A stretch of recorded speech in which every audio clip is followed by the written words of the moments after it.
आम आदमी पार्टी इस बार अपने मुखिया अरविंद केजरीवाल की वजह से बैकफुट पर है।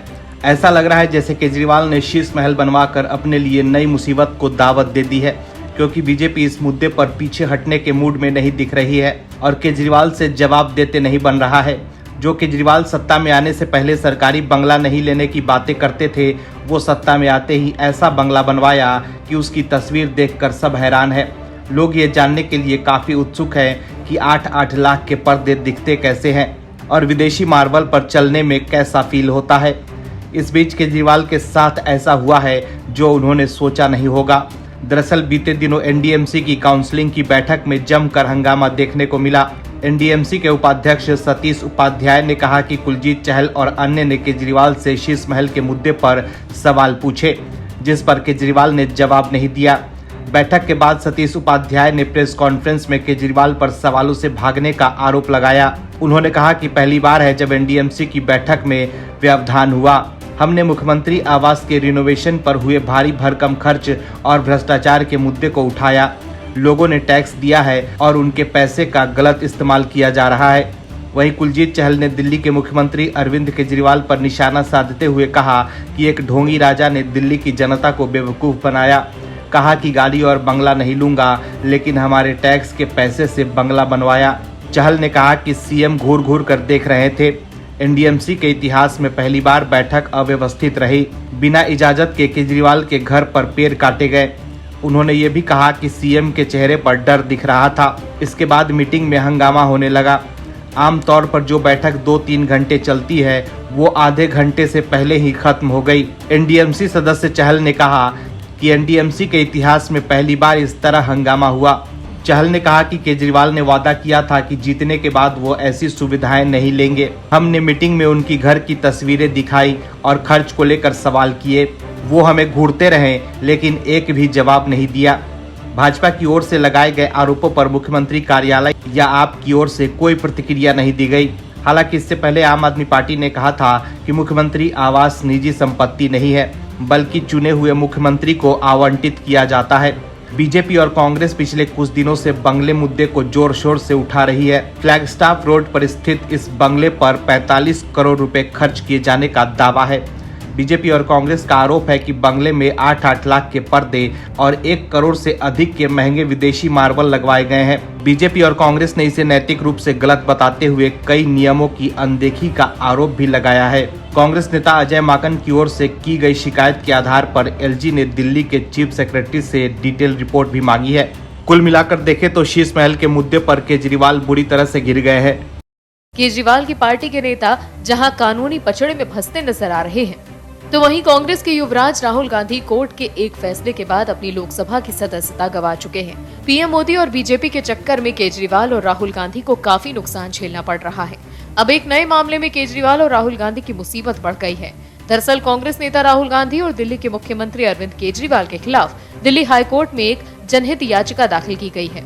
इस याचिका में आरोप लगाया गया है कि नेताओं ने केंद्र सरकार की ओर से 5 से 10 उद्योगपतियों के 8 लाख करोड़ रुपए के कर्ज माफ करने के संबंध में झूठे और भ्रामक बयान दिए हैं। याचिका में 2 मीडिया संगठनों के इलेक्ट्रॉनिक मीडिया प्लेटफॉर्मों से इनके कथित झूठे एवं भ्रामक बयानों को हटाने का निर्देश दिए जाने की मांग की गई है। याचिका में केंद्रीय जांच ब्यूरो से शिकायत दर्ज करने और मामले की छानबीन करने के लिए निर्देश देने की मांग की गई है। याचिका में कथित रूप से उन भ्रामक एवं झूठे बयानों के लिए दोनों नेताओं पर मुकदमा चलाने का निर्देश देने की भी मांग की गई है, जो भारत की छवि और विश्वसनीयता को नुकसान पहुंचाने के इरादे से दिए गए थे।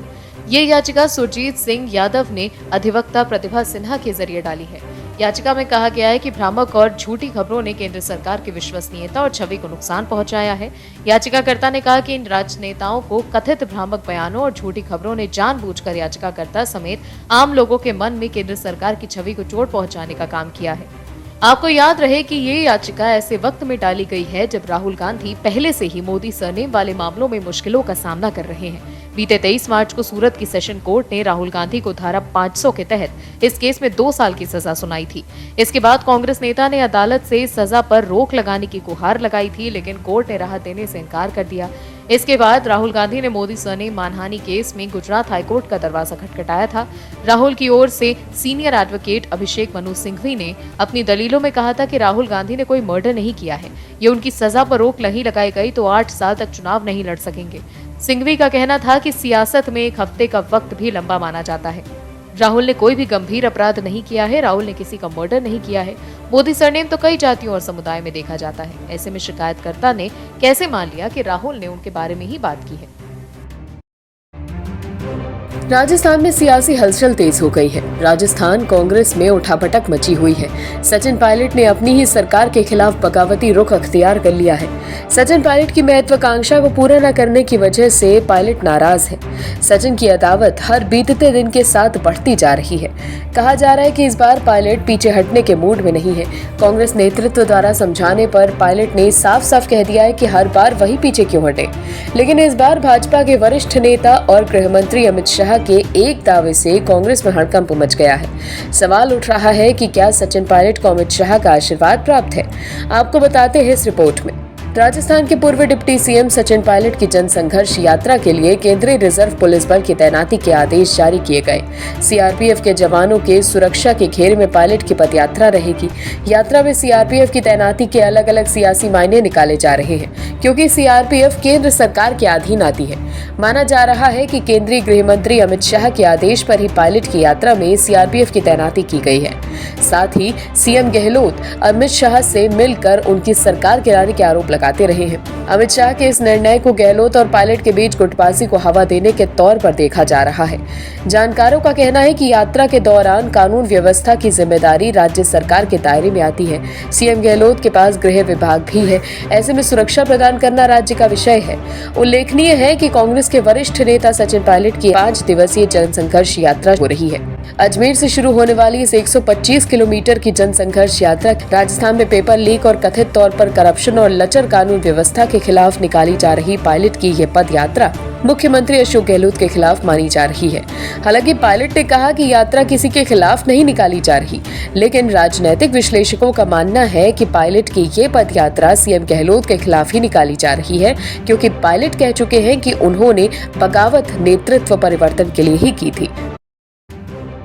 महाराष्ट्र की राजनीतिक संकट में एकनाथ शिंदे भाजपा सरकार को सुप्रीम कोर्ट से फौरी राहत मिल गई है। वहीं उद्धव गुट को बड़ा झटका लगा है। सुप्रीम कोर्ट के फैसले से पहले जो संजय राउत शिंदे सरकार गिरने की भविष्यवाणी कर रहे थे, उनके तेवर अब बदल गए हैं। ऐसा लग रहा था जैसे संजय राउत को पूरी उम्मीद थी कि फैसला उनके गुट के पक्ष में आएगा। हालांकि अब शिंदे गुट ने संजय राउत को करारा जवाब दिया है। उससे पहले आपको बता दें कि इस मामले पर सुनवाई के दौरान सुप्रीम कोर्ट ने क्या कहा। सुप्रीम कोर्ट ने कहा कि स्पीकर की भूमिका को समझने के लिए बड़ी बेंच की जरूरत है और इसलिए इस केस को बड़ी बेंच के पास भेजा जाएगा। ऐसे में अब महाराष्ट्र की शिंदे सरकार ने राहत की सांस ली है। अब इन सब के बीच तमाम राजनेताओं के बयान भी सामने आए। चलिए आपको बताते हैं कि किसने क्या कहा। सुप्रीम कोर्ट का फैसला आने के बाद उद्धव बालासाहेब ठाकरे की शिवसेना के नेता संजय राउत ने कहा कि सरकार आएगी जाएगी, लेकिन हम सुप्रीम कोर्ट के फैसले का स्वागत करते हैं। उन्होंने कहा कि महाराष्ट्र की जनता देखे, सुप्रीम कोर्ट ने भी राज्यपाल की भूमिका को संदिग्ध करार दिया है। शिंदे गुट का व्हिप गैर कानूनी है और हमारे व्हिप ने जो आदेश दिया वो कानूनी है। उस व्हिप के मुताबिक शिंदे गुट की सदस्यता निरस्त हो जाएगी। वहीं संजय राउत के बयान पर पलटवार करते हुए शिंदे गुट के शिवसेना सांसद राहुल शेवाले ने कहा कि संजय राउत पागल हो गए हैं और पागल आदमी पर टिप्पणी करना उचित नहीं है। उन्हें पागल आदमी जैसे बोलने दो।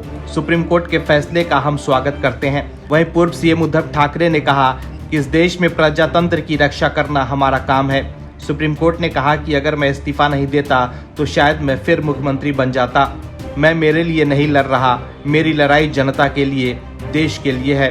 वहीं उद्धव ठाकरे ने यह भी कहा कि एकनाथ शिंदे ने उनकी पीठ में छुरा घोंपा, गद्दार लोगों के साथ सरकार कैसे चलाता, ऐसे में नैतिकता के आधार पर मैंने इस्तीफा दे दिया। इस पर महाराष्ट्र के डिप्टी सीएम देवेंद्र फडणवीस ने उद्धव ठाकरे पर पलटवार करते हुए कहा कि नैतिकता की बात करना उद्धव ठाकरे को शोभा नहीं देता। मैं उनसे पूछना चाहता हूं कि जब वो एनसीपी और कांग्रेस के साथ सीएम पद के लिए गए तो क्या वो अपनी नैतिकता भूल गए थे। उन्होंने कहा कि ठाकरे ने नैतिकता के आधार पर इस्तीफा नहीं दिया, बल्कि डर के कारण, क्योंकि जो लोग उनके साथ थे उन्होंने उन्हें छोड़ दिया। कुल मिलाकर देखें तो सुप्रीम कोर्ट के फैसले के बाद बीजेपी और शिवसेना शिंदे गुट के खेमे में खुशी का माहौल है, तो वहीं उद्धव गुट के नेता संजय राउत जो सरकार गिरने की भविष्यवाणी कर रहे थे, अब यू टर्न लेते दिख रहे हैं। Bureau report, OMH news. और भी वीडियोस देखने के लिए चैनल को सब्सक्राइब करें और बेल आइकन को दबाएं।